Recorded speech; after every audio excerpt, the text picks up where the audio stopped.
Laws behind why Fernandes' cheeky attempt to save Carabao Cup tie didn't count. You can't fault Bruno Fernandes for trying. With the clock ticking down on Manchester United's hopes of staying in the Carabao Cup, the Portuguese midfielder was forced into desperate measures. Having fallen behind to Manuel Lanzini's 9th-minute opener, United couldn't find an equalizer and were staring defeat in the face in stoppage time. Cue Fernandes' daring attempt to pull a cheeky stunt on West Ham to try and send the game to penalties. After the match was stopped for a drop ball in favor of the Hammers, Fernandes nicked in ahead of his opponent and raced towards goal. None of West Ham's closest defenders reacted as he steamed through before slotting the ball home. Sadly for him, it didn't count.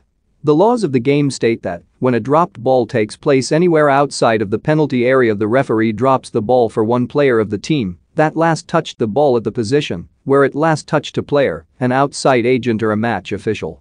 It then adds, all other players of both teams must remain at least 4 meters (4.5 yards) from the ball until it is in play. Had West Ham's Mark Noble have touched the ball before Fernandes pounced, it would have been fair game.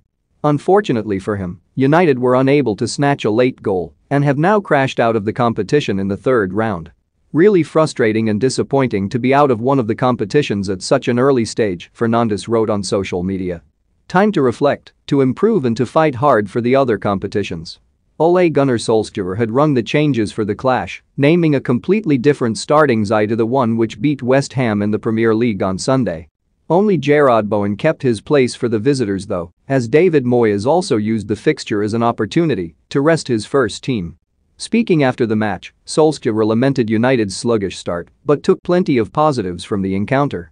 We had a poor start, then some good bits, and then towards the end, when we went gung-ho, we opened ourselves up and of course they could have scored a few more, he said.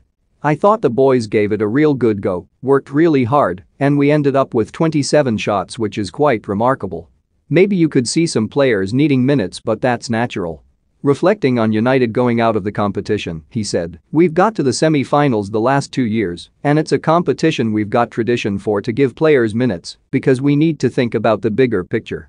Today, we made that decision and some of them will definitely come out stronger for it because they've now got 90 minutes under the belt and are ready for the league and the Champions League and the FA Cup when that starts. Meanwhile, West Ham marched through to the fourth round